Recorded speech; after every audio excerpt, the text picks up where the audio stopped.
ಪಿತೃವಾಕ್ಯ ಪರಿಪಾಲನೆಯ ಧರ್ಮವನ್ನು ಪಾಲಿಸಲು ನಾನು ವನವಾಸಕ್ಕೆ ಹೋಗಲೇಬೇಕು. ಇಲ್ಲ, ನಾನು ನಂಬಲಾರೆ.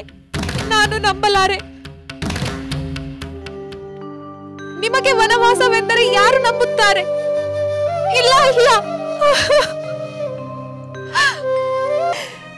ಸಮಾಧಾನ, ಇನ್ನೆಲ್ಲಿಯ ಸಮಾಧಾನ ಸುಮಿತ್ರೆ? ಯಾರ ಮುಖವನ್ನು ಕಂಡರೆ ನನ್ನ ಬೇಸರವೆಲ್ಲ ಕಳೆಯುತ್ತಿತ್ತು, ಯಾರ ಸಂತೋಷದಲ್ಲಿ ನನ್ನ ಜೀವನವು ಸಾರ್ಥಕವೆನಿಸುತ್ತಿತ್ತು, ಅಂತಹ ಪುತ್ರನನ್ನೇ ಕಾಡಿನ ಪಾಲು ಮಾಡಿದ ಮೇಲೆ ಎಲ್ಲಿಯ ಸಮಾಧಾನ? ನಾನು ಹೇಗೆ ತಾನೇ ಬದುಕಿರಲಿ? ನಾವು ಬದುಕಿರಲೇಬೇಕು ಅಕ್ಕ. ರಾಮನ ಬರವನ್ನು ಕಾಯುತ್ತಾ ಬದುಕಿರಬೇಕು. ಅವನಿಗೆ ಶುಭವನ್ನು ತರುವ ಸುದಿನವನ್ನು ನಿರೀಕ್ಷಿಸುತ್ತಾ ಬದುಕಿರಬೇಕು. ಪಟ್ಟಾಭಿಷೇಕದ ಸುದಿನದ ಮೇಲೆ ವನವಾಸ ಎಂಬ ದುರ್ದಿನ ಆವರಿಸಿಕೊಂಡ ಮೇಲೆ ಇನ್ನೆಲ್ಲಿಯ ಶುಭ ದಿನ? ರಾತ್ರಿ ಕಳೆಯಲೇಬೇಕು, ಬೆಳಕು ಬರಲೇಬೇಕು, ದುರ್ದಿನ ಕಳೆಯಲೇಬೇಕು, ಶುಭ ದಿನ ಬರಲೇಬೇಕು. ಶುಭ ದಿನ ಬರಬಹುದು ಸುಮಿತ್ರೆ, ಆದರೆ ಆ ಶುಭ ದಿನವನ್ನು ಕಾಣಲು ನಾನು ಇರುವುದಿಲ್ಲ. ಅಕ್ಕ, ನೀನು ದೃಢಚಿತ್ತನಾದ ರಾಮನ ತಾಯಿ. ಅವನಲ್ಲಿರುವ ಸತ್ವ ನಿನ್ನಲ್ಲೂ ಇದೆ.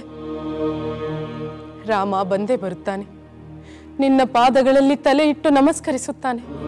ಸುಮಿತ್ರೆ, ನನ್ನ ಪುತ್ರಿ ಸೀತೆಯ ಬಗ್ಗೆ ಯೋಚಿಸು. ಹಲವಾರು ಸುಂದರ ಕನಸುಗಳನ್ನು ಹೊತ್ತು ನನ್ನ ಪುತ್ರನೊಡನೆ ಸಂತೋಷದಿಂದ ವಿಹರಿಸಬೇಕಾದ ಅವಳು 14 ವರ್ಷಗಳು ಪತಿಯ ವಿಯೋಗವನ್ನು ಹೇಗೆ ತಾನೇ ಸಹಿಸುತ್ತಾಳೆ? ಅವಳ ದುಃಖದ ಮುಖವನ್ನು ನಾನು ಹೇಗೆ ತಾನೇ ನೋಡಲಿ? ಯಾವ ಮಾತುಗಳಿಂದ ಸಂತೈಸಲಿ? ನಿಜ ಸೋದರಿ, ಮುಗ್ಧ ಹೃದಯದ ಸೀತೆಗೆ ಇದರಿಂದ ಅಪಾರವಾದ ಸಂಕಟವಾಗುತ್ತದೆ.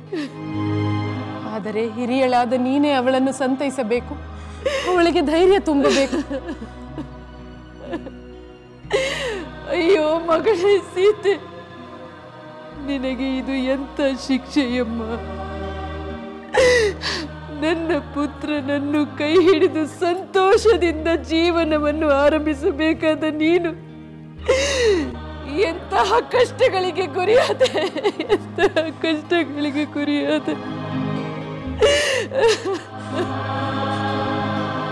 ಅಕ್ಕ ಸುಮಿತ್ರೆ.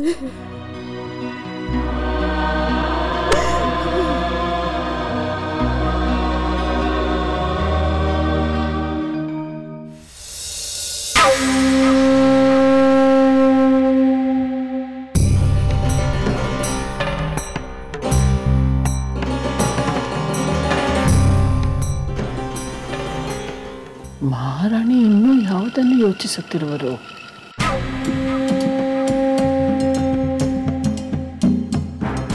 ಮಹಾರಾಣಿ, ಏನನ್ನು ಯೋಚನೆ ಮಾಡುತ್ತಿರುವಿರಿ? ನೀವು ನೆಟ್ಟ ಗಿಡ ಫಲ ಕೊಡುವುದು ಖಚಿತವಾದ ಮೇಲೆ ಚಿಂತೆ ಮಾಡಬಾರದು.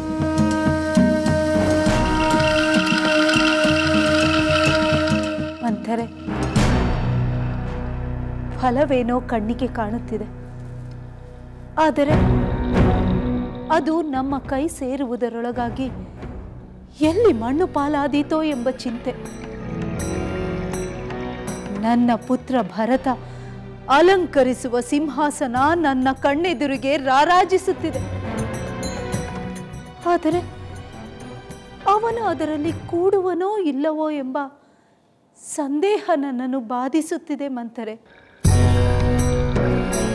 ಅಂಥ ಚಿಂತನೆಗೆ ಯಾವ ಕಾರಣವೂ ಇಲ್ಲ ಮಹಾರಾಣಿ. ನಿಮ್ಮ ಕೋರಿಕೆಯನ್ನು ಮಹಾರಾಜರು ಒಪ್ಪಿದ ಮೇಲೆ ಭರತ ಸಿಂಹಾಸನವೇರುವುದರಲ್ಲಿ ಯಾವ ಸಂದೇಹವೂ ಇಲ್ಲ.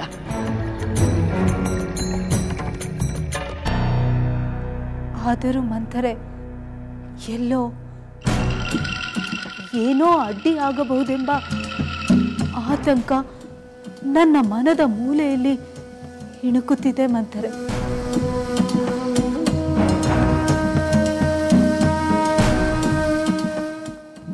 ಮಹಾರಾಣಿ. ರಾಮ ಅಯೋಧ್ಯೆಯಿಂದ ಎಷ್ಟೆಷ್ಟು ಬೇಗ ದೂರವಾಗುತ್ತಾನೋ ಭರತನಿಗೆ ಸಿಂಹಾಸನ ಅಷ್ಟಷ್ಟು ಬೇಗ ಹತ್ತಿರವಾಗುತ್ತದೆ. ರಾಮ ಕಾಡು ಪಾಲಾದಂತೆ ಸಿಂಹಾಸನ ನಮ್ಮ ಭರತನ ಪಾಲಾದಂತೆ.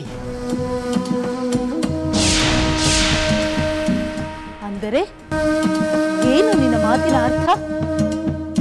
ರಾಮ ಇನ್ನೂ ಅರಣ್ಯದ ಕಡೆಗೆ ಹೊರಟಿಲ್ಲ, ಅವನನ್ನು ಆದಷ್ಟು ಬೇಗ ಹೊರಡುವಂತೆ ಮಾಡು ಎಂದು ಹೇಳುತ್ತಿರುವೆಯಾ, ಅಥವಾ ಅವನು ವನವಾಸಕ್ಕೆ ಹೋಗದಂತೆ ಇಲ್ಲಿಯೇ ನಿಂತು ಬಿಡುತ್ತಾನೆ ಎಂದು ಹೇಳುತ್ತಿರುವೆಯಾ?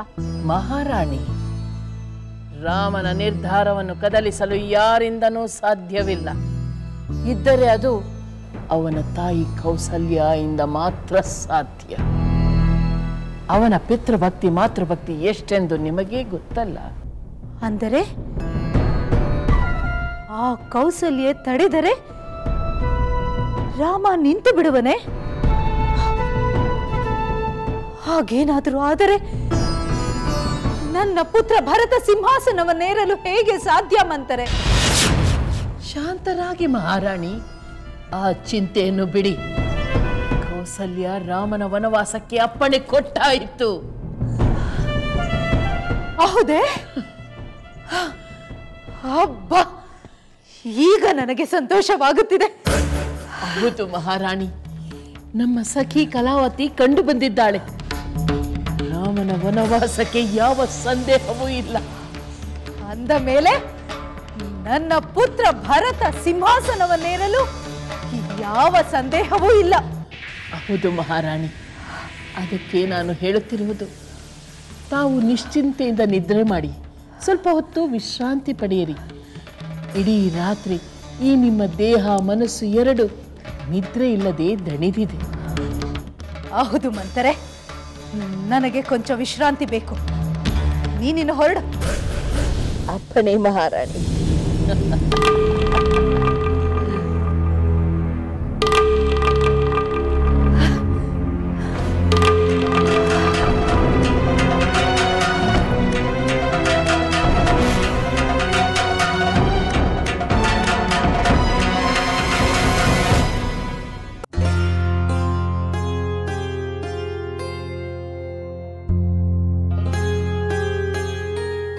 ಏಕೆ ಮೌನವಾದಿರಿ ಸ್ವಾಮಿ? ದೇವಿ,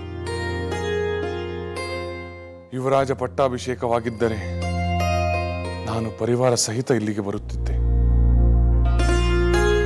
ಆದರೆ ಪಟ್ಟಾಭಿಷೇಕವಾಗಲಿಲ್ಲ ದೇವಿ. ಅದು ಆಗುವುದೂ ಇಲ್ಲ. ಆಗುವುದಿಲ್ಲ ಅಂದರೆ ಏನು ನಿಮ್ಮ ಮಾತಿನ ಅರ್ಥ ಸ್ವಾಮಿ? ದೇವಿ, ನಾನು ಯುವರಾಜನಾಗದಿದ್ದರೆ ನಿನಗೆ ನಿರಾಸೆ ಆಗುತ್ತದೆಯೇ? ಆಗುತ್ತದೆ, ಆದರೆ ಅದಕ್ಕೆ ಕಾರಣವಿರಬೇಕು ಎಂಬ ಯೋಚನೆ ಬರುತ್ತದೆ.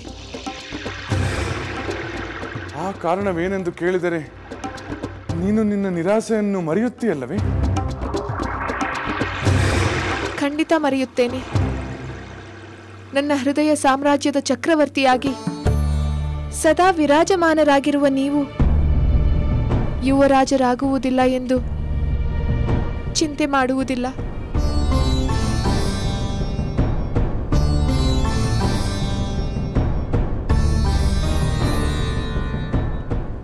ಇದು ನನ್ನ ಪ್ರೀತಿಯ ಸತಿಯ ಹೃದಯದ ಮಾತುಗಳು. ಹಾಗಾದರೆ ಆ ಕಾರಣವೇನೆಂದು ಹೇಳಿ ಸ್ವಾಮಿ.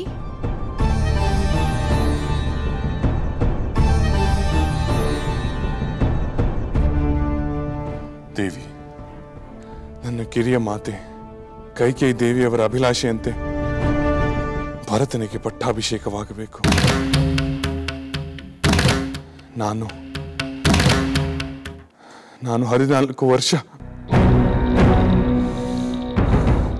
14 ವರ್ಷ ವನವಾಸಕ್ಕೆ ಹೋಗಬೇಕು ದೇವಿ.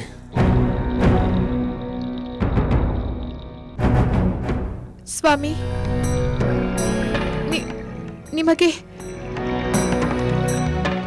14 ವರ್ಷ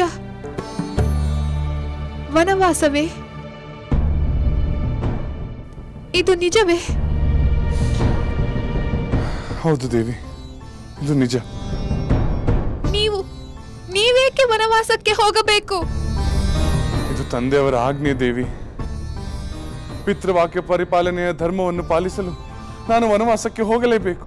ಇಲ್ಲ, ನಾನು ನಂಬಲಾರೆ. ನಿಮಗೆ ವನವಾಸವೆಂದರೆ ಯಾರು ನಂಬುತ್ತಾರೆ? ಇಲ್ಲ.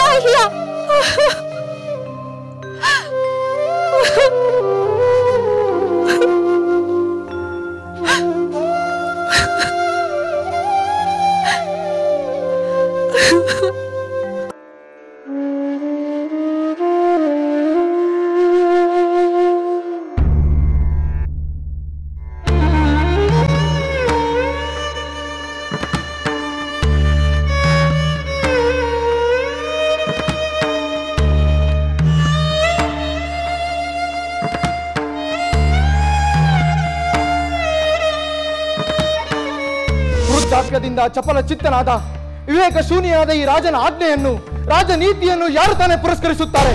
ಬೇಡ ಲಕ್ಷ್ಮಣ, ಬೇಡ. ಮಮತಾ ಮೂರ್ತಿ ಅಂತ ನಮ್ಮ ತಂದೆಯವರನ್ನು ಹೀಗೆ ನಿಂದಿಸಬೇಡ.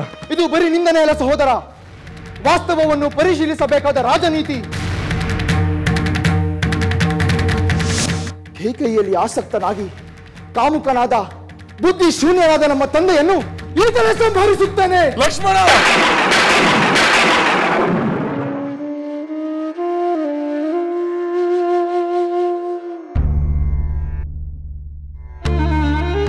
ಸ್ವಾಮಿ,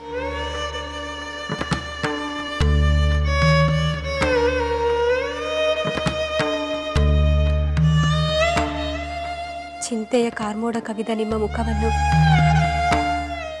ನನ್ನಿಂದ ನೋಡಲಾಗುತ್ತಿಲ್ಲ. ಅನಿರೀಕ್ಷಿತಗಳ ಆಘಾತದಿಂದ ನೀವು ನೋಯುತ್ತಿರುವಿರೆಂದು ನನಗೆ ಗೊತ್ತು. ಸಮಾಧಾನ ಮಾಡಿಕೊಳ್ಳಿ. ಸಮಾಧಾನ? ಇನ್ನೆಲ್ಲಿಯ ಸಮಾಧಾನ? ಸಹೋದರನಿಗೆ ಪಟ್ಟಾಭಿಷೇಕವಾದರೆ ಮಾತ್ರ ನನಗೆ ಸಮಾಧಾನ, ಬೇರಾವುದರಿಂದಲೂ ನನಗೆ ಸಮಾಧಾನವಾಗುವುದು. ಸಹೋದರನ ಪಟ್ಟಾಭಿಷೇಕಕ್ಕೆ ಅಡ್ಡಿಯಾದ ಎಲ್ಲ ಪ್ರತಿಬಂಧಗಳನ್ನು ನಿಗ್ರಹಿಸಿ ನಾನೇ ಅವನ ಪಟ್ಟಾಭಿಷೇಕ ಮಾಡಬಲ್ಲೆ. ಸಹೋದರ ರಾಮಚಂದ್ರ ತನ್ನ ಮಾತಿನಿಂದಲೇ ನನ್ನನ್ನು ನಿರ್ಬಂಧಿಸಿ ಬಿಟ್ಟ. ಊರ್ಮಿಳೆ, ನನ್ನನ್ನು ಅಸಹಾಯಕನನ್ನಾಗಿ ಮಾಡಿಬಿಟ್ಟ.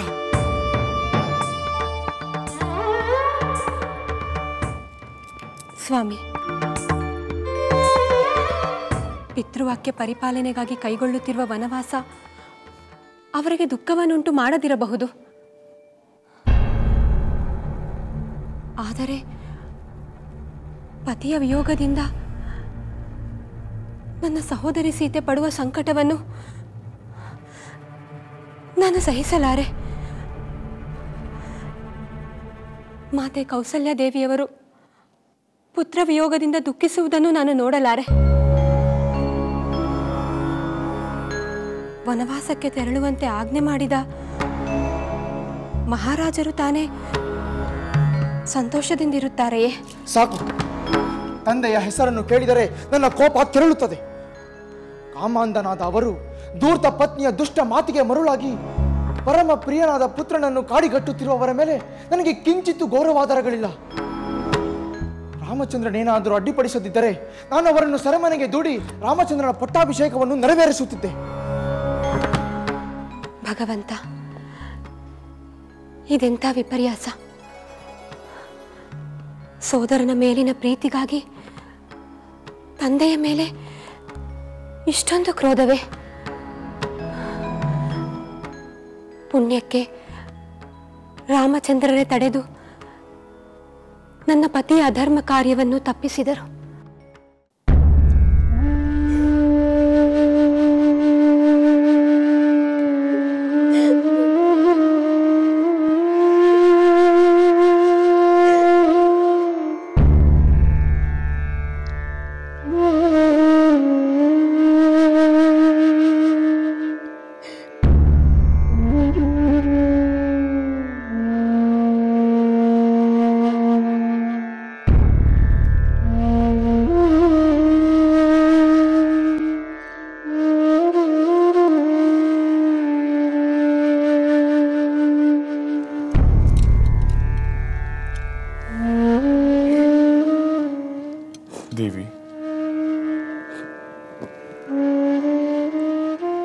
ಭರತನಿಗೆ ಪಟ್ಟವಾಗುತ್ತದೆ, ನನಗೆ ವನವಾಸವಾಗುತ್ತದೆ ಎಂದು ಇಷ್ಟೊಂದು ದಿಗ್ಭ್ರಾಂತಳಾದ.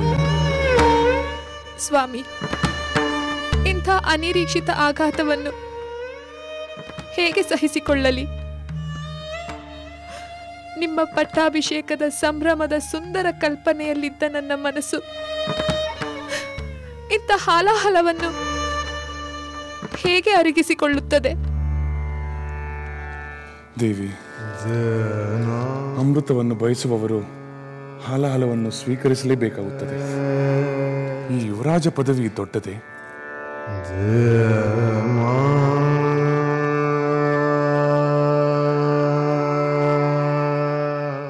ಇಲ್ಲ ಸ್ವಾಮಿ, ನಿಮ್ಮ ಪ್ರೇಮದ ಮುಂದೆ ಯುವರಾಜನ ಪದವಿ ಏನು? 3 ಲೋಕಗಳ ಚಕ್ರವರ್ತಿಯ ಪದವಿಯು ನನಗೆ ತೃಣ ಸಮಾನ.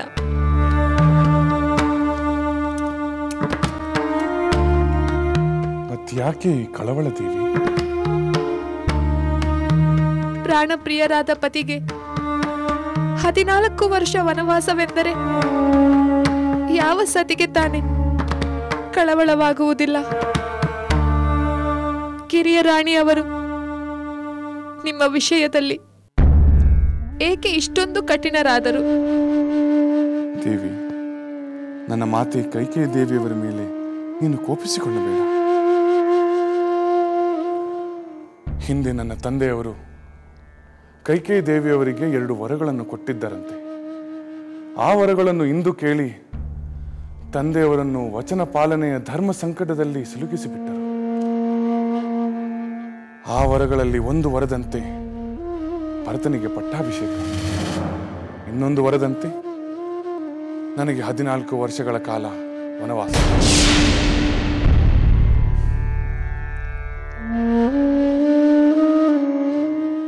ಸ್ವಾಮಿ, ಕ್ಷಮಿಸಿ. ನಿಮ್ಮಷ್ಟು ಸ್ಥಿರ ಪ್ರಜ್ಞತೆ ನನ್ನಲ್ಲಿಲ್ಲ. ನನ್ನ ಪ್ರತಿಕ್ರಿಯೆಯಿಂದ ನಿಮಗೆ ಬೇಸರವಾಗಿದ್ದರೆ ನನ್ನನ್ನು ಕ್ಷಮಿಸಿ. ಊರ್ಮಿಳೆ,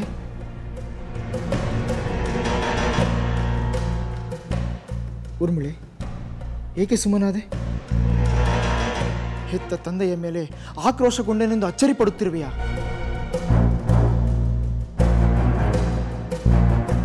ಹೆದರಬೇಡ ಊರ್ಮಿಳೆ. ರಾಮಚಂದ್ರನಿದ್ದ ಕಡೆ ಅಂತಹ ಧರ್ಮ ನಡೆಯುವುದಿಲ್ಲ. ಆದರೆ ರಾಮಚಂದ್ರ ಕಾಡಿಗೆ ಹೋಗಬೇಕೆನ್ನುವುದು ಯಾವ ಧರ್ಮ? ನೀನೇ ಹೇಳು.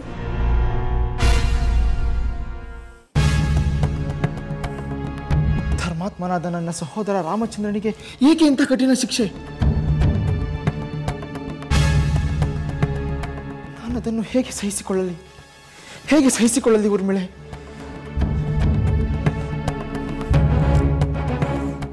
ಸಹಿಸಿಕೊಳ್ಳಲೇಬೇಕು ಸ್ವಾಮಿ. ನಿಮ್ಮ ಸಂಕಟವಾಗಲಿ, ಮಾತೆ ಕೌಸಲ್ಯ ದೇವಿಯವರ ದುಃಖವಾಗಲಿ, ರಾಮಚಂದ್ರರನ್ನು ವನವಾಸದಿಂದ ತಡೆಯಲು ಸಾಧ್ಯವೇ? ಇಲ್ಲ. ಜಗತ್ತಿನ ಯಾವ ಶಕ್ತಿಯೂ ರಾಮಚಂದ್ರನ ನಿರ್ಧಾರವನ್ನು ಕದಲಿಸುವುದು ಸಾಧ್ಯವಿಲ್ಲವೆಂದು ನನಗೆ ಗೊತ್ತು. ಊರ್ಮಿಳೆ, ನಾನೀಗ ಮಾತೆಯವರನ್ನು ಕಾಣಬೇಕು.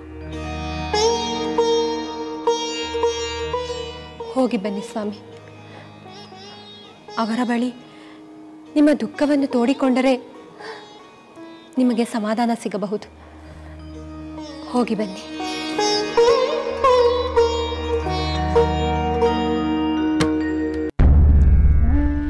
ದೇವಿ, ನಿನ್ನ ಸತ್ವ ಎಷ್ಟೆಂದು ನನಗೆ ಗೊತ್ತಿದೆ. ಈಗ ನಿನ್ನ ಮನಸ್ಸನ್ನು ಗಟ್ಟಿ ಮಾಡಿಕೊಂಡು ನನ್ನ ಮಾತುಗಳನ್ನು ಕೇಳುತ್ತೀಯಾ? ಕೇಳುತ್ತೇನೆ, ಹೇಳಿ ಸ್ವಾಮಿ. ದೇವಿ, ನಾನು ವನವಾಸಕ್ಕೆ ಹೋದ ನಂತರ ನನ್ನ ಪ್ರಿಯ ಸೋದರ ಭರತನಿಗೆ ಪಟ್ಟಾಭಿಷೇಕವಾಗುತ್ತದೆ. ಅವನು ನಿನ್ನ ಬಳಿಗೆ ಬಂದಾಗ ನೀನು ಸಮಯೋಚಿತವಾದ ಮಾತುಗಳನ್ನಾಡಿ ಅವನನ್ನು ಕಳುಹಿಸಬೇಕು. ಅವನೆದುರು ನನ್ನ ಪ್ರಸ್ತಾಪ ಮಾಡಬಾರದು. ಏಕೆ ಸ್ವಾಮಿ? ಲೋಕನೀತಿಯಂತೆ ಸಿರಿವಂತರಾದವರು, ಅಧಿಕಾರ ಸ್ಥಾನದಲ್ಲಿರುವವರು ಬೇರೆಯವರ ಪ್ರಶಂಸೆಯನ್ನು ಕೇಳಲು ಇಷ್ಟಪಡುವುದಿಲ್ಲ. ಅಷ್ಟು ಮಾತ್ರವಲ್ಲ, ಭರತ ಗುಣವಂತನಾದರೂ ಅವನು ನಿನ್ನನ್ನು ವಿಶೇಷವಾಗಿ ಪುರಸ್ಕರಿಸಬೇಕು ಎಂದು ನೀನು ನಿರೀಕ್ಷಿಸಬಾರದು. ಆಮೇಲೆ ಹೇಳಿ ಸ್ವಾಮಿ, ಏಕೆ ನಿಲ್ಲಿಸಿದಿರಿ? ಭರತ ನನ್ನ ಕಿರಿಯ ಸೋದರನಾಗಿದ್ದರು. ಅವನು ಯುವರಾಜ ಪದವಿಗೆ ಏರಿದ ಮೇಲೆ ಅವನಿಗೆ ತಕ್ಕ ಗೌರವ ನೀಡಬೇಕು. ಅವನನ್ನು ವಾತ್ಸಲ್ಯದಿಂದ ಕಾಣಬೇಕು. ಅವನ ಎಲ್ಲ ಆಜ್ಞೆಯನ್ನು ವಿಧೇಯತೆಯಿಂದ ಪಾಲಿಸಬೇಕು. ಅರ್ಥವಾಯಿತು ಸ್ವಾಮಿ. ನಿಮ್ಮ ಸೋದರನಿಗೆ ಯುವರಾಜನೆಂದು ಗೌರವಿಸಬೇಕಲ್ಲವೇ? ಹೌದು ದೇವಿ. ಇನ್ನೊಂದು ಮುಖ್ಯವಾದ ವಿಷಯವೇನೆಂದರೆ, ನಾನು ಅರಣ್ಯಕ್ಕೆ ಹೋದ ಮೇಲೆ ನೀನು ವ್ಯಾಕುಲಕ್ಕೆ ಒಳಗಾಗದೆ ಸದಾ ಶಾಂತಚಿತ್ತಳಾಗಿರಬೇಕು. ನೀವಿಲ್ಲದೆ ನನಗೆ ಶಾಂತಿಯೇ ಸ್ವಾಮಿ. ಹೌದು ದೇವಿ. ಇಳಿಯ ವಯಸ್ಸಿನ ನನ್ನ ಮಾತೆ ಪುತ್ರ ವಿಯೋಗದ ದುಃಖದಲ್ಲಿ ಬೆಂದು ಹೋಗದಂತೆ ನೀನು ಅವರ ಸೇವೆ ಮಾಡುತ್ತಾ ಸಾಂತ್ವನಗೊಳಿಸಬೇಕು. ಅದರಂತೆ ಇನ್ನುಳಿದ ನನ್ನ ಎಲ್ಲ ಮಾತೆಯರನ್ನು ಪ್ರೇಮಾದರದಿಂದ ಕಾಣಬೇಕು. ಅದು ನನ್ನ ಕರ್ತವ್ಯ ಸ್ವಾಮಿ. ನನ್ನ ಸೋದರರಾದ ಭರತ ಶತ್ರುಘ್ನರು ನನ್ನ ಪ್ರಾಣಪ್ರಿಯರು. ನಿನಗೆ ಅವರ ಬಗ್ಗೆ ಮಾತ್ರ ವಾತ್ಸಲ್ಯವಿರಬೇಕು ದೇವಿ. ಮುಂದೆ ಅಯೋಧ್ಯೆಯ ಪ್ರಭುವಾಗಲಿರುವ ಭರತನ ಬಳಿ ನೀನು ಅನುಚಿತವಾಗಿ ನಡೆದುಕೊಳ್ಳಬಾರದು.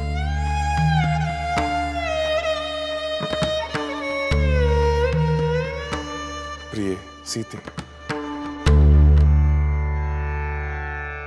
ನನ್ನ ವಿಯೋಗದ ದುಃಖದಲ್ಲಿ ನೀನು ಯಾರೊಂದಿಗೂ ಅಪ್ರಿಯವಾಗಿ ನಡೆದುಕೊಳ್ಳಬಾರದು.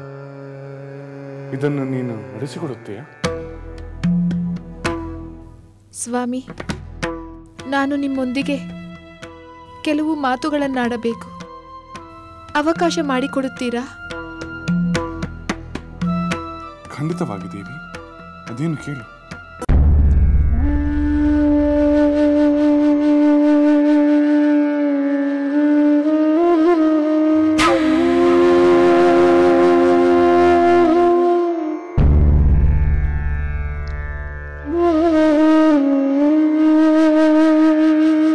ಪ್ರಭು ಪ್ರಭು,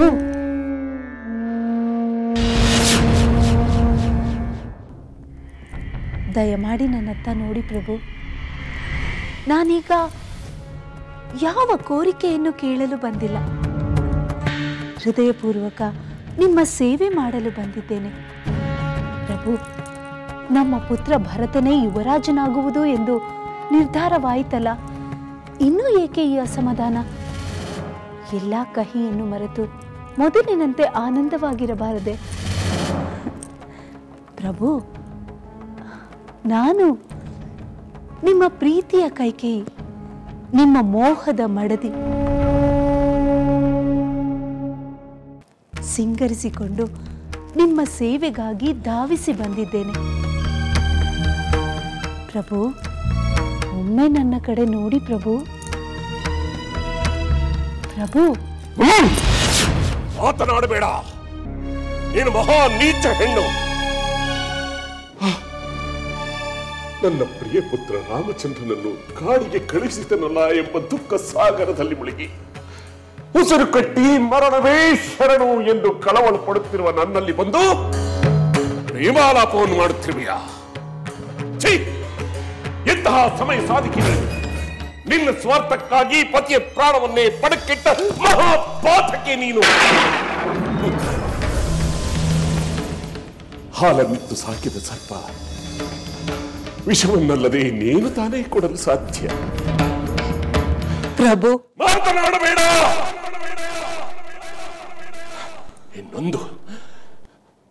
ಇನ್ನೊಂದು ಮಾತನಾಡಿದರೂ ನಡೆಯುವ ಘಟನೆಯೇ ಬೇರೆ. ನಿನ್ನ ಈ ಸೌಂದರ್ಯದ ಹಿಂದೆ ಇಂಥ ಕ್ರೂರತ್ವ ಅಡಗಿದೆ ಎಂದು ನನಗೆ ಇದೀಗ ತಾನೇ ತಿಳಿಯಿತು. ನಿನ್ನ ಪ್ರೇಮದ ಮಾತುಗಳಿಂದ ನನ್ನನ್ನು, ನನ್ನ ರಾಮನನ್ನು ಮಾಯಾ ಬಲೆಗೆ ಸಿಲುಕಿಸಿದ ದುಷ್ಟ ಹೆಣ್ಣು ನೀನು. ಹೋಗು, ಹೊರಟು ಹೋಗು. ಇನ್ನೊಂದು ಕ್ಷಣ ನನ್ನ ಕಣ್ಮುಂದೆ ಇದ್ದರೆ ಎಲ್ಲೇ ಇದೀಗಲೇ ನನ್ನ ಕಣ್ಮುಂದೆಯೇ ನನ್ನ ಪ್ರಾಣ ತ್ಯಾಗವನ್ನು ಮಾಡುತ್ತೇನೆ.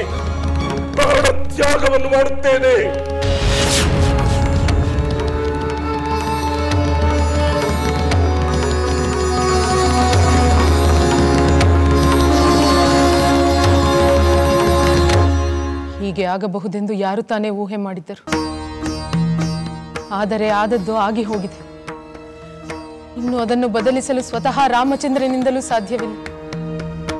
ಒಂದು ವೇಳೆ ಕೈಕೇಯಿಯ ಮನಸ್ಸು ಬದಲಾಯಿಸಿ ವನವಾಸ ಬೇಡವೆಂದರೂ ರಾಮ ವಚನಭ್ರಷ್ಟನಾಗುವುದಿಲ್ಲ.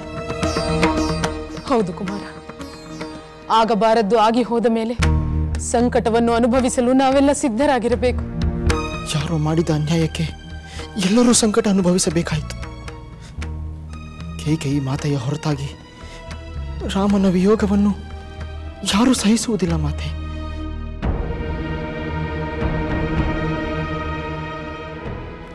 ಆದರೆ ಮಾತೆ, ಬುದ್ಧಿ ತಿಳಿದಾಗಿನಿಂದಲೂ ಸದಾ ನೆರಳಿನಂತೆ ಅವನ ಜೊತೆ ಬದುಕನ್ನು ಕಳೆದ ನಾನು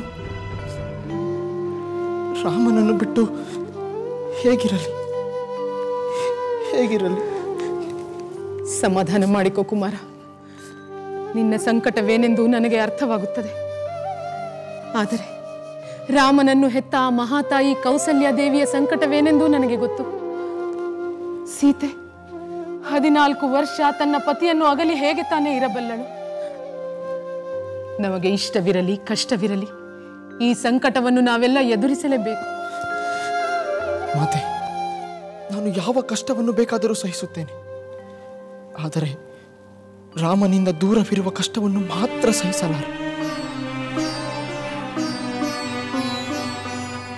ಅದಕ್ಕೆ ಯಾವುದಾದರೂ ಒಂದು ಉಪಾಯವನ್ನು ಹುಡುಕಲೇಬೇಕು. ಹೌದು, ಯಾವುದಾದರೂ ಒಂದು ಉಪಾಯವನ್ನು ಹುಡುಕಲೇಬೇಕು.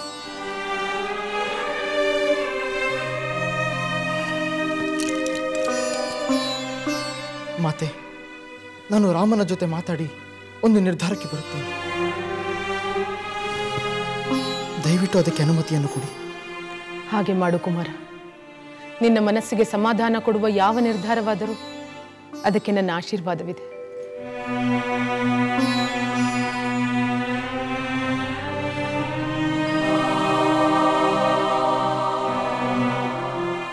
ಭಗವಂತ, ಇವನು ಇನ್ನು ಯಾವ ನಿರ್ಧಾರವನ್ನು ಕೈಗೊಳ್ಳುತ್ತಾನೋ ಅದರಿಂದ ಯಾವ ದುಃಖ ಕಾದಿದೆಯೋ.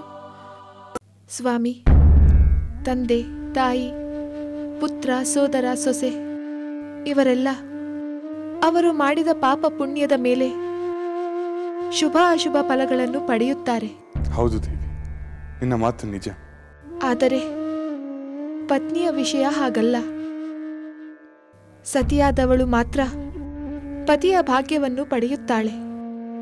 ನಿಮಗೆ ಯಾರು 14 ವರ್ಷ ವನವಾಸಕ್ಕೆ ಹೋಗಲು ಆಜ್ಞೆ ಮಾಡಿದ್ದಾರೋ ಅವರೇ ನನಗೂ ವನವಾಸಕ್ಕೆ ಹೋಗು ಎಂದು ಆಜ್ಞೆ ಮಾಡಿದಂತಾಯಿತು.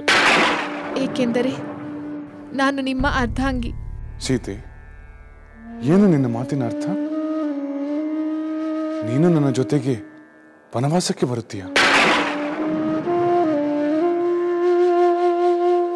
ಹೌದು ಸ್ವಾಮಿ.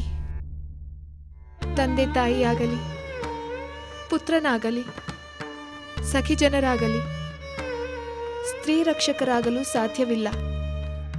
ಅಲ್ಲದೆ ಸ್ತ್ರೀ ತನ್ನನ್ನು ತಾನೇ ರಕ್ಷಿಸಿಕೊಳ್ಳಲು ಸಮರ್ಥಳಲ್ಲ. ಇಹದಲ್ಲಾಗಲಿ ಪರದಲ್ಲಾಗಲಿ ಸ್ತ್ರೀಗೆ ಪತಿ ಮಾತ್ರವೇ ಆಶ್ರಯವೆಂದು ಧರ್ಮಶಾಸ್ತ್ರಗಳೇ ಹೇಳುತ್ತವೆ. ದೇವಿ, ಹಾಗೆಂದು ನೀನು ನನ್ನ ಜೊತೆಗೆ ವನವಾಸ ಮಾಡಬೇಕೆಂದು ಯಾವ ಶಾಸ್ತ್ರವೂ ಹೇಳಿಲ್ಲ.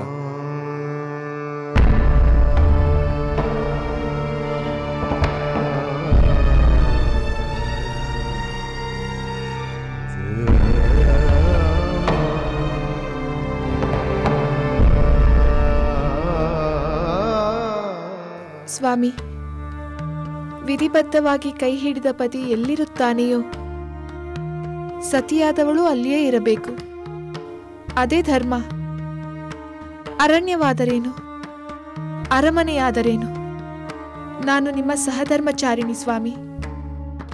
ಸದಾ ಪತಿಯನ್ನು ಅನುಸರಿಸಿ ನಡೆಯುವುದು ಪತಿವ್ರತೆಯ ಪರಮಧರ್ಮ. ಬೇಡ ದೇವಿ, ಬೇಡ. ಇಂತಹ ನಿರ್ಧಾರ ಕೂಡದು.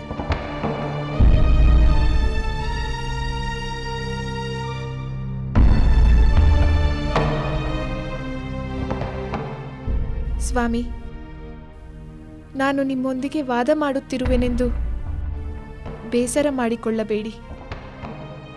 ಪತಿ ಸುಖ ಸಂಪತ್ತಿನಲ್ಲಿರಲಿ, ದಟ್ಟ ದರಿದ್ರನಾಗಿರಲಿ, ಅವನ ಸೇವೆಯಲ್ಲಿ ಬಾಳನ್ನು ಕಳೆಯುವುದೇ ಸತಿಯ ಕರ್ತವ್ಯ. ಅದು ಸತ್ಯವಾಗಿರಬಹುದು ದೇವಿ, ಆದರೆ ಕಾಲ ಸಂದರ್ಭಗಳನ್ನು ಅನುಸರಿಸಿ ಅದು ಬದಲಾಗುತ್ತದೆ. ಸ್ವಾಮಿ, ನಾನು ಚಿಕ್ಕಂದಿನಿಂದಲೇ ಸತಿಯಾದವಳು. ಪತಿಯೊಂದಿಗೆ ಹೇಗೆ ನಡೆದುಕೊಳ್ಳಬೇಕೆಂದು ಕಲಿತಿದ್ದೇನೆ. ಆದರೆ ನಿನ್ನ ಸತಿ ಧರ್ಮವನ್ನು ಪರಿಪಾಲಿಸಲು ನೀನು ನನ್ನೊಂದಿಗೆ ಅರಣ್ಯಕ್ಕೆ ಬರುವ ಅಗತ್ಯವಿಲ್ಲ ದೇವಿ.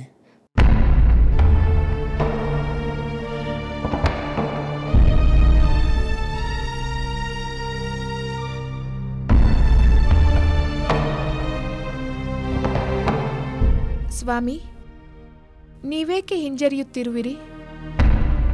ಅರಣ್ಯದಲ್ಲಿ ಪತ್ನಿಯನ್ನು ಕಾಪಾಡುವ ಸಾಮರ್ಥ್ಯವಿಲ್ಲವೇ? ಕ್ರೂರ ಮೃಗಗಳಿಂದ ಕೂಡಿದ ಅರಣ್ಯದಲ್ಲಿ ನಾನು ಹೆದರುವುದಿಲ್ಲ. ಅರಮನೆಯಲ್ಲಿ ಇದ್ದಂತೆಯೇ ಅರಣ್ಯದಲ್ಲೂ ಸುಖವಾಗಿ ಇರುತ್ತೇನೆ. ಬೇರೆ ಯಾವ ಸುಖವನ್ನೂ ಬಯಸುವುದಿಲ್ಲ. ಸದಾ ನಿಮ್ಮ ಸೇವೆಯನ್ನು ಮಾಡುತ್ತೇನೆ. ಇಲ್ಲ ದೇವಿ, ವನವಾಸದಲ್ಲಿ ನನಗೆ ಯಾರ ಸೇವೆಯೂ ಅಗತ್ಯವಿಲ್ಲ. ನೀವು ನನ್ನನ್ನು ಬಿಟ್ಟು ಹೋಗುವಂತಿಲ್ಲ. ನಿಮ್ಮೊಂದಿಗೆ ಬರುವುದು ನನ್ನ ಅಧಿಕಾರ. ನೀವು ತಿರಸ್ಕರಿಸಿದರೆ ಪತಿಯಾಗಿ ಕರ್ತವ್ಯ ಲೋಪವಾಗುತ್ತದೆ. ಮಹಾವೀರರಾದ ನೀವು ನನ್ನೊಬ್ಬಳನ್ನು ಕಾಪಾಡಲು ಸಾಧ್ಯವಿಲ್ಲವೇ? ದಯಮಾಡಿ ಸಮ್ಮತಿ ನೀಡಿ. ಸರ್ವರನ್ನು ಸಂರಕ್ಷಿಸಲು ಸಮರ್ಥರಾದ ನೀವು ಪತ್ನಿಯನ್ನು ಅರಣ್ಯದಲ್ಲಿ ಕಾಪಾಡುವ ಹಿಂಜರಿದರೆಂದು ಅಪಘಾತಕ್ಕೆ ತುತ್ತಾಗಬೇಡಿ. ದಯಮಾಡಿ ನನ್ನನ್ನು ನಿಮ್ಮೊಂದಿಗೆ ಕರೆದುಕೊಂಡು ಹೋಗಿ. ಸೀತೆ, ಸೀತೆ, ಇದೆಂತಹ ನಿರ್ಧಾರ ನಿನ್ನದು? ಆತರ ಪಡುವುದು ಒಳ್ಳೆಯದಲ್ಲ ದೇವಿ. ಇದು ಆತುರದ ನಿರ್ಧಾರವಲ್ಲ ಸ್ವಾಮಿ, ಆಲೋಚಿಸಿಯೇ ಮಾಡಿದ ನಿರ್ಧಾರ. ನಾನು ಮೃಷ್ಟಾನ್ನ ಭೋಜನವನ್ನು ಕೇಳುವುದಿಲ್ಲ. ಕಾಡಿನಲ್ಲಿ ಸಿಗುವ ಕಂದಮೂಲಗಳನ್ನೇ ಆನಂದದಿಂದ ತಿನ್ನುತ್ತೇನೆ. ಅದು ಬೇಕು, ಇದು ಬೇಕು ಎಂದು ನಿಮ್ಮನ್ನು ಕಾಡುವುದಿಲ್ಲ. ನಿಮ್ಮ ಜೊತೆಯಲ್ಲಿ ಗುಡ್ಡ, ಬೆಟ್ಟ, ನದಿ, ಸರೋವರಗಳನ್ನು ನೋಡುತ್ತೇನೆ. ಪಕ್ಷಿಗಳ ಕಲರವವನ್ನು ಕೇಳುತ್ತೇನೆ. ಬಗೆ ಬಗೆ ಸುಗಂಧ ಭರಿತ ಸುಂದರ ಪುಷ್ಪಗಳನ್ನು ನೋಡಿ ಸಂತೋಷ ಪಡುತ್ತೇನೆ. ದೇವಿ, ನಾನು ವನವಿಹಾರಕ್ಕೆ ಹೋಗುತ್ತಿಲ್ಲ. 14 ವರ್ಷಗಳ ಕಾಲ ವನವಾಸಕ್ಕೆ ಹೋಗುತ್ತಿದ್ದೇನೆ.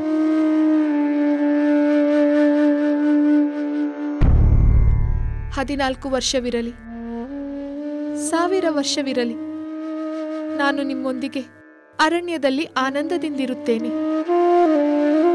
ಸ್ವಾಮಿ, ನಿಮ್ಮೊಡನೆ ಇರುವ ಅರಣ್ಯವೇ ನನಗೆ ಸ್ವರ್ಗ. ನೀವಿಲ್ಲದ ಅರಮನೆಯೇ ನನಗೆ ನರಕ. ದೇವಿ, ನಿನಗೆ ನನ್ನ ಮೇಲಿರುವ ಅಪಾರವಾದ ಪ್ರೀತಿ ಇಂಥ ಮಾತಾಡಿಸುತ್ತಿದೆ. ಆದರೆ ಅರಣ್ಯವಾಸ ನೀನು ಅಂದುಕೊಂಡಷ್ಟು ಸುಲಭವಲ್ಲ.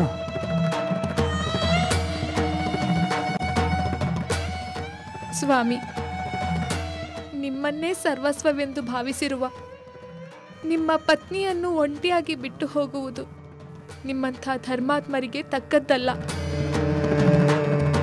ನಾನು ಜೀವಂತವಾಗಿರುವುದನ್ನು ಬಯಸುವುದಾದರೆ ನನ್ನ ಪತಿವ್ರತಾ ಧರ್ಮವನ್ನು ಪಾಲಿಸಲು ಅವಕಾಶ ಮಾಡಿಕೊಡಿ. ಸೀತೆ, ಎಂದು ಯಾವ ರೀತಿಯಲ್ಲೂ ನಿಮಗೆ ಭಾರವಾಗುವುದಿಲ್ಲ. ದಯಮಾಡಿ ನನ್ನನ್ನು ಬಿಟ್ಟು ಹೋಗಬೇಡಿ. ದಯವಿಟ್ಟು ನನ್ನನ್ನು ಬಿಟ್ಟು ಹೋಗಬೇಡಿ ಸ್ವಾಮಿ.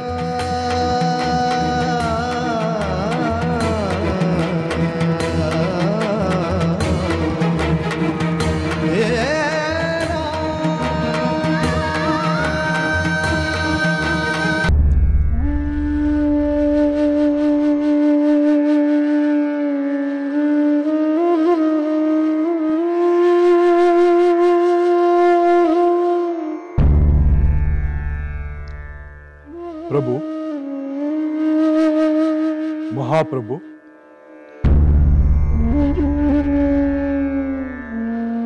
ಮಹಾ ಅಮಾತ್ಯ ಸುಮಂತ್ರ ಬಂದಿದ್ದೇನೆ. ದಯಮಾಡಿ ಕಣ್ಣು ತೆರೆಯಿರಿ. ಓಹ್, ಸುಮಂತ್ರ. ಹೌದು ಪ್ರಭು, ನಾನೇ. ಒಂದು ವಿಚಾರ ತಮ್ಮೊಡನೆ ಮಾತನಾಡಬೇಕಿತ್ತು, ಅದಕ್ಕಾಗಿ ಬಂದೆ. ದಯವಿಟ್ಟು ಕ್ಷಮಿಸಿ.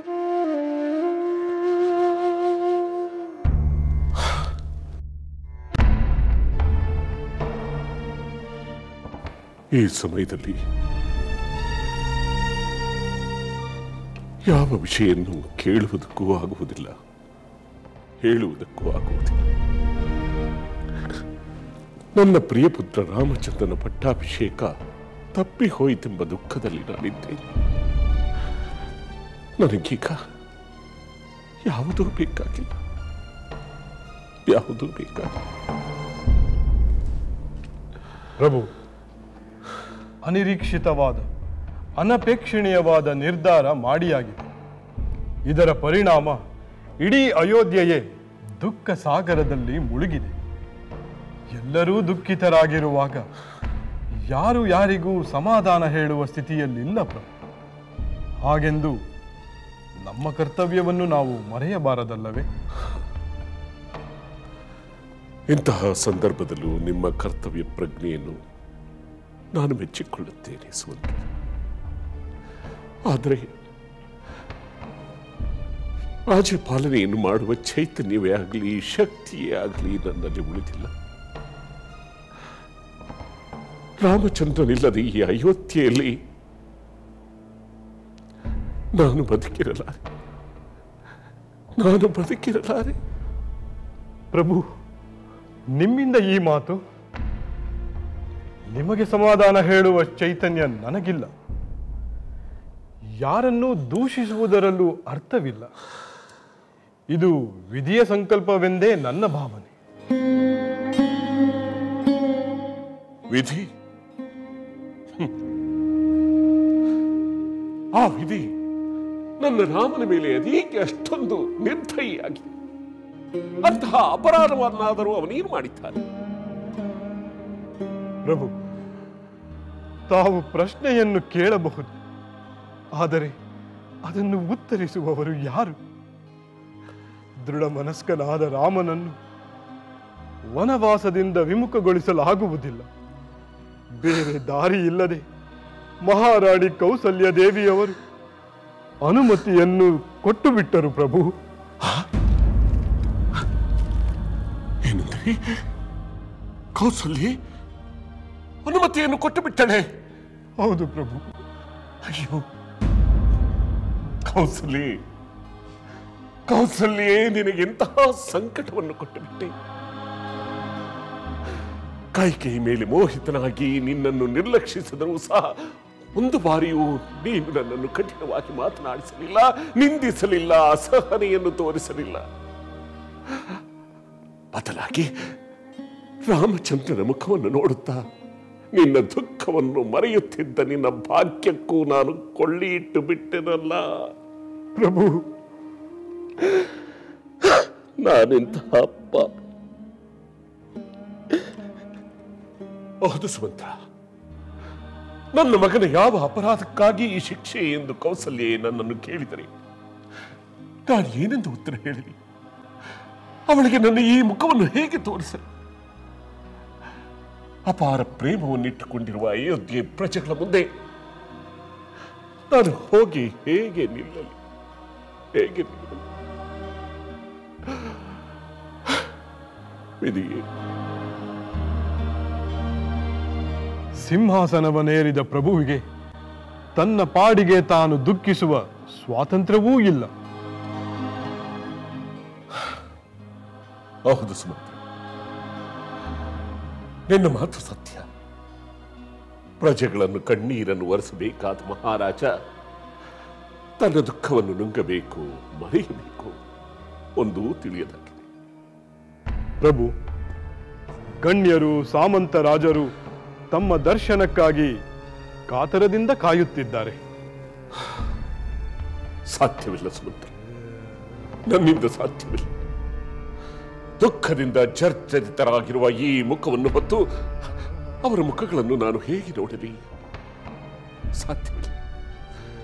ಏನಾದರೂ ನೆಪವನ್ನು ಹೇಳಿ ಅವರೆಲ್ಲರನ್ನೂ ಕಳುಹಿಸಿಬಿಡಿ. ದಯವಿಟ್ಟು ಅಷ್ಟು ಉಪಕಾರ ಮಾಡಿ, ಸಾಕು.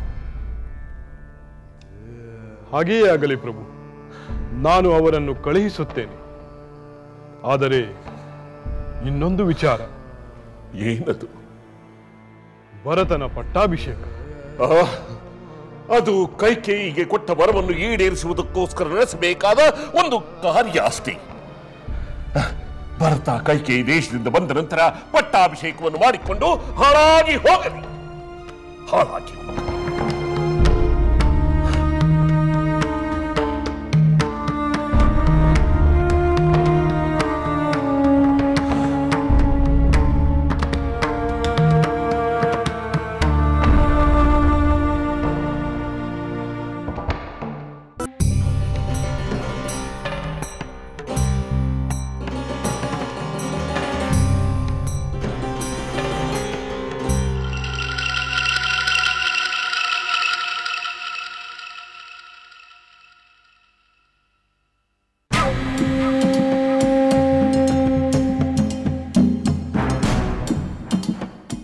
ಪಾಪ, ನಿನ್ನೆ ಎಲ್ಲ ಮಹಾರಾಜರೊಂದಿಗೆ ವಾದ ಮಾಡಿ, ಕೋಪ ದುಃಖಗಳ ನಾಟಕ ಮಾಡಿ ಎಷ್ಟು ಆಯಾಸಗೊಂಡಿದ್ದಾಳೆಂದರೆ ಕಣ್ಣು ಮುಚ್ಚಿದ ಕೂಡಲೇ ಗಾಢವಾದ ನಿದ್ರೆಗೆ ಜಾರಿದ್ದಾಳೆ. ಆದರೆ ರಾಮ ಅರಮನೆಯಲ್ಲಿರುವವರೆಗೂ ಇಂತಹ ಗಾಢ ನಿದ್ರೆ ಉಚಿತವಲ್ಲ. ನಾನು ಈಗಲೇ ಅವಳನ್ನು ಎಚ್ಚರಗೊಳಿಸಲೇಬೇಕು. ಮಹಾರಾಣಿ, ಮಹಾರಾಣಿ,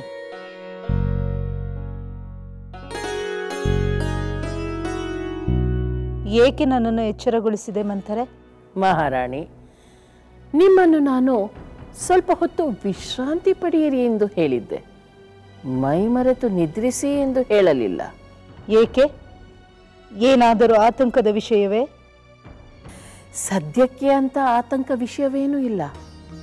ಆದರೆ ನಾವು ನಿರಾತಂಕವಾಗಿಯೂ ಇರಬಾರದು. ರಾಮ ಇನ್ನೂ ಅರಮನೆಯನ್ನು ಬಿಟ್ಟಿಲ್ಲ. ರಾಮ ಅರಮನೆಯಲ್ಲಿರುವಾಗಲೇ ಭರತ ಬಂದು ಬಿಟ್ಟರೆ?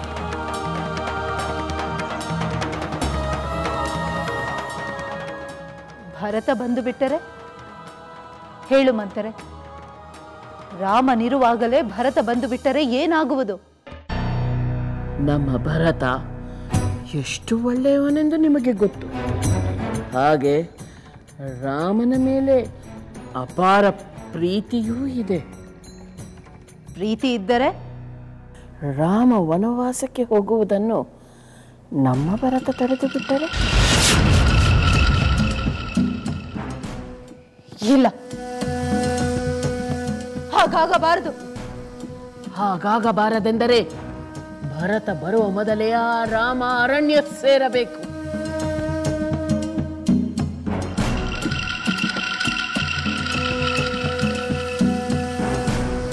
ಕೌಸಲ್ಯೆಯ ಅನುಮತಿ ಪಡೆದ ಮೇಲೂ ರಾಮನೇಕೆ ತಡ ಮಾಡುತ್ತಿದ್ದಾನೆ? ಆ ಸೀತೆಗೆ ಹೇಳಿ ಹೋಗಬೇಕಲ್ಲವೇ? ಎಷ್ಟಾದರೂ ಆಕೆ ಅವನ ಪ್ರೀತಿಯ ಪತ್ನಿ.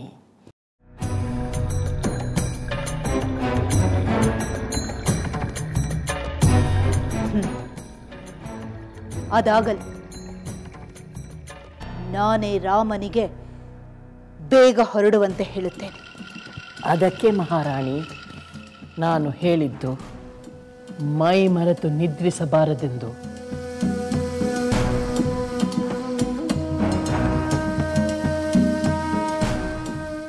ಹೌದು ಮಂತ್ರೆ, ಭರತನ ಪಟ್ಟಾಭಿಷೇಕವಾಗುವವರೆಗೂ ನಾನು ಎಚ್ಚರವಾಗಿಯೇ ಇರಬೇಕು. ಸರಿ, ನಾನಿನ್ನು ಬರುತ್ತೇನೆ. ಅಗತ್ಯ ವಿಷಯವೇನಾದರೂ ಇದ್ದರೆ ಬಂದು ತಮಗೆ ತಿಳಿಸುತ್ತೇನೆ. ಅಪ್ಪಣೆ.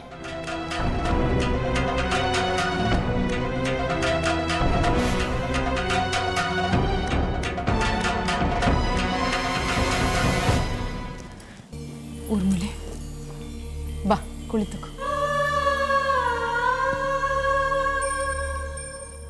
ನಿನ್ನ ಸಹೋದರಿ ಸೀತೆಯ ಪತಿ ವನವಾಸಕ್ಕೆ ಹೊರಟಿರುವ ವಿಷಯ ತಿಳಿಯಿತು ತಾನೆ? ತಿಳಿಯಿತು ಮಾತೆ. ಆ ವಿಷಯವನ್ನು ತಿಳಿದು ನಿಮ್ಮ ಪುತ್ರ ತೀವ್ರವಾಗಿ ಕಳವಳಗೊಂಡಿದ್ದಾರೆ. ಅವರಿಗೆ ಹೇಗೆ ಸಮಾಧಾನ ಪಡಿಸಬೇಕೆಂದು ನನಗೆ ತಿಳಿಯುತ್ತಿಲ್ಲ. ಮಾತೆ, ನೀವೇ ಅವರನ್ನು ಸಮಾಧಾನ ಪಡಿಸಬೇಕು. ಎಲ್ಲರೂ ದುಃಖದ ಬೆಂಕಿ ಮಳೆಯಲ್ಲಿ ನಿಂತಿರುವಾಗ ಯಾರು ಯಾರನ್ನು ಸಮಾಧಾನ ಪಡಿಸಬೇಕು ಊರ್ಮಿಳೆ? ಪುತ್ರ ವಿಯೋಗದ ಭೀತಿಯಿಂದ ಪ್ರಲಾಪಿಸುತ್ತಿರುವ ಕೌಸಲ್ಯನ್ನು ಸಮಾಧಾನ ಪಡಿಸಬೇಕು, ಮಹಾರಾಜರನ್ನು ಸಮಾಧಾನ ಪಡಿಸಬೇಕು, ಅಥವಾ ನಿರ್ಜೀವ ದೇಹಗಳಂತೆ ಓಡಾಡುತ್ತಿರುವ ಅರಮನೆಯ ಜನರನ್ನು ಸಮಾಧಾನ ಪಡಿಸಬೇಕು. ಆದರೆ ಲಕ್ಷ್ಮಣನ ಪಾಲಿಗೆ ಸೋದರನ ವಿಯೋಗ ಅತ್ಯಂತ ಕಠಿಣವಾದುದು. ಅವನನ್ನು ಸಮಾಧಾನ ಪಡಿಸುವ ಪದಗಳನ್ನು ನಾನು ಎಲ್ಲಿಂದ ತರಲಿ ಊರ್ಮಿಳೆ? ಪ್ರಯತ್ನ ಪಡಲೇಬೇಕಲ್ಲವೇ? ಅದೇ ಈಗ ಅತ್ಯಂತ ವಿಷಮ ಸನ್ನಿವೇಶ. ತನ್ನ ಸಹೋದರ ರಾಮನೊಡನೆ ಚರ್ಚಿಸಿ ಒಂದು ತೀರ್ಮಾನವನ್ನು ತೆಗೆದುಕೊಳ್ಳುತ್ತೇನೆಂದು ಹೇಳಿ ಲಕ್ಷ್ಮಣ ಈಗ ತಾನೇ ಹೋದ. ಒಂದು ವೇಳೆ ನಿಮ್ಮ ಪುತ್ರ ತನ್ನ ಸಹೋದರನಿಗಾಗಿ ಅಯೋಧ್ಯೆಯಿಂದ ದೂರವಾದರೆ ನೀವದನ್ನು ಸಹಿಸುತ್ತೀರಾ? ಅಂಥ ಆಲೋಚನೆ ನಿನಗೆ ಏಕೆ ಬಂತು? ಏಕೋ ನನ್ನ ಮನಸ್ಸು ಹಾಗೆಂದು ಸಂದೇಹ ಪಡುತ್ತಿದೆ. ಏನೋ ನಡೆಯಬಹುದೆಂಬ ಸಂದೇಹ ನನ್ನಲ್ಲೂ ಇದೆ. ಆದರೆ ರಾಮನನ್ನೇ ಕೌಸಲ್ಯ ತಡೆಯಲಾಗಲಿಲ್ಲವೆಂದ ಮೇಲೆ ಶೀಘ್ರ ಕೋಪಿಯಾದ ಲಕ್ಷ್ಮಣನನ್ನು ನಾನು ಹೇಗೆ ತಡೆಯಬಲ್ಲೆ ಮಗಳೇ? ಸೂಕ್ಷ್ಮ ಮನೋಭಾವದ ಅವನು ಎಲ್ಲಿ ಯಾವ ಅನಾಹುತ ಮಾಡಿಕೊಂಡು ಬಿಡುತ್ತಾನೋ ಎಂಬ ಭಯ ಪ್ರತಿ ಕ್ಷಣವೂ ನನ್ನನ್ನು ಆವರಿಸಿದೆ. ಊರ್ಮಿಳ, ನನ್ನ ಒಂದು ಮಾತನ್ನು ನಡೆಸಿಕೊಡುತ್ತೀಯಾ? ಹೇಳಿ ಮಾತೆ, ಖಂಡಿತ ನಡೆಸಿಕೊಡುತ್ತೇನೆ. ಲಕ್ಷ್ಮಣ ಯಾವ ನಿರ್ಧಾರವನ್ನೇ ತೆಗೆದುಕೊಳ್ಳಲಿ, ಅದು ಪ್ರಿಯವಾಗಿರಲಿ ಅಥವಾ ಇಲ್ಲವಾಗಿರಲಿ, ನೀನದನ್ನು ವಿರೋಧಿಸಬೇಡ.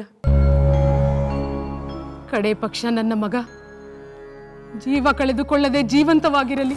ಮಾತೆ, ಹೌದು ಮಗಳೇ, ಮಿತಿ ಮೀರಿದ ಕೋಪ ಸಂಕಟಗಳಿಂದ ಲಕ್ಷ್ಮಣ ತನ್ನನ್ನು ತಾನು ಕೊಂದುಕೊಳ್ಳುವಂತಾಗಬಾರದು. ಆಗಲಿ ಮಾತೆ, ನಾನು ವಿರೋಧಿಸುವುದಿಲ್ಲ, ನಿಮ್ಮ ಮಾತನ್ನು ಮೀರುವುದಿಲ್ಲ. ನನ್ನನ್ನು ಕ್ಷಮಿಸು ಮಗಳೇ. ಆದರೆ ಈಗ ನಮ್ಮ ದುಃಖವನ್ನು ನಾವು ನುಂಗಿಕೊಂಡು ಬೇರೆಯವರ ದುಃಖ ಶಮನಕ್ಕೆ ಪ್ರಯತ್ನ ಪಡಬೇಕಾಗಿದೆ. ಆಗಲಿ ಮಾತೆ, ನಾನಿನ್ನು ಬರುತ್ತೇನೆ.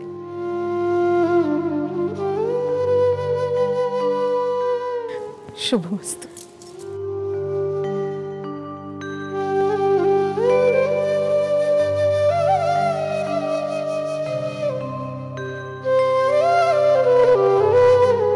ಊರ್ಮಿಳೆಯ ಮುಖವೇ ಇಷ್ಟು ಕಂಗೆಟ್ಟಿರುವಾಗ ಇನ್ನು ಸೀತೆಯ ಸ್ಥಿತಿ ಹೇಗಾಗಿರಬೇಕು?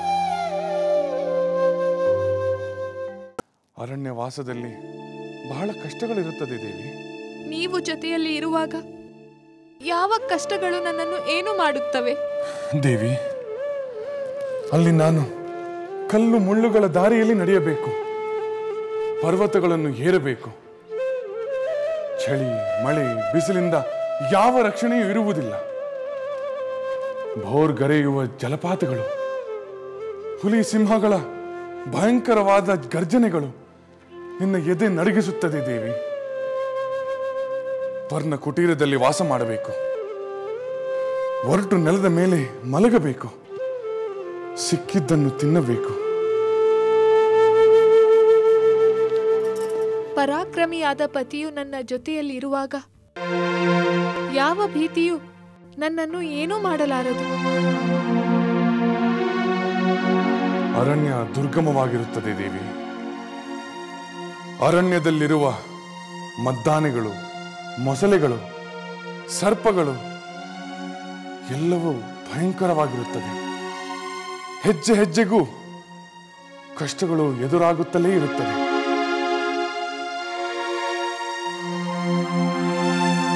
ರಾಜಕುಮಾರಿಯಾದ ನಾನು ಅವುಗಳಿಗೆ ಹೆದರುವೆ ಎಂದುಕೊಂಡಿರಾ? ನನಗೆ ಅರಣ್ಯದಲ್ಲಿ ಯಾವ ಕಷ್ಟವೂ ಕಷ್ಟ ಎನ್ನಿಸುವುದಿಲ್ಲ. ನಾನು ಜನಕನ ಪುತ್ರಿ ಮಾತ್ರವಲ್ಲ, ಸತ್ಯವ್ರತರಾದ ಶ್ರೀರಾಮಚಂದ್ರನ ಮಡದಿ. ಆ ಸಣ್ಣ ಅರಣ್ಯವಾಸಕ್ಕೆ ಹೆದರುವ ಅಳ್ಳದೆಯವಳಲ್ಲ.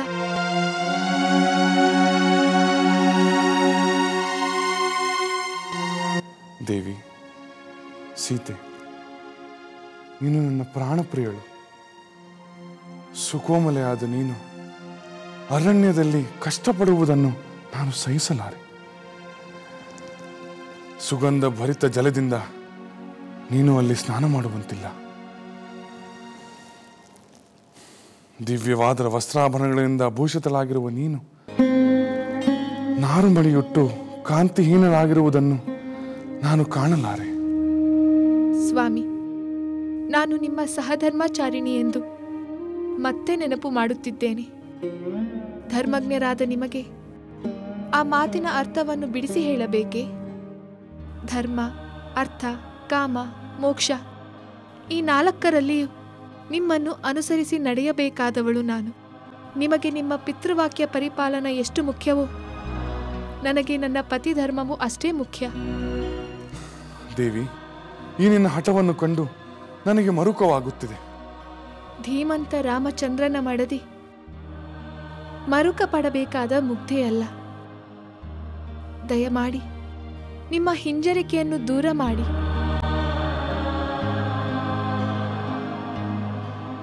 ವಾಸ್ತವದ ಅರಿವಿಲ್ಲದೆ ನೀನು ವನವಾಸಕ್ಕೆ ಹಾತೊರೆಯುತ್ತಿರುವೆ ಜಾನಕಿ.